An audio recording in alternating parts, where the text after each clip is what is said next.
Aduh, nonton yapinya itu. Segala geus dibeli dah. Tapi sepatu acan terus capit. Nah, ini. Beneran ibu-ibu. Lumayan nih jadi mangsa selanjutnya ya. Bahan Permisi ibu, boleh minta sumbangannya? Saya belum makan 3 hari, sama mau pulang nggak ada ongkos. Nggak ada, saya receh. Kertas aja nggak apa-apa tuh. Tegaduh receh. Tegaduh kertas. Nih si ibu mah pedih pisan nih, mana bagus padahal, tapi duit receh wae Masa serius dia ini? penipu, berarti kalian penipu.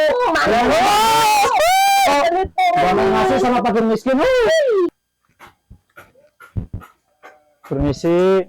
Ya. Bapak, Ibu boleh minta sumbangannya dikit aja. Oh, punten lah lewat dulu ya. Saya mau pulang, udah 3 hari belum makan. Tinggal pulang, atuh mau pulang mah. Saya kurang ongkos, Pak. Saya gak pegang uang banget. Oh, maaf dulu nanti aja. Please, Pak, dikit aja. 5.000 nggak ada, masa? Lihat di sana pila gede, Bapak rumahnya gede, halaman luas, masa nggak punya 5.000? Iya, nggak ada, nanti aja. Ih, ini pedit si Bapak. Si Ibu gelis, Bu. Salah kena pedit. Dengar tapi pedit.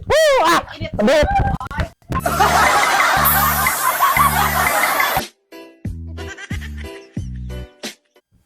Roll. Action. Permisi, Bapak.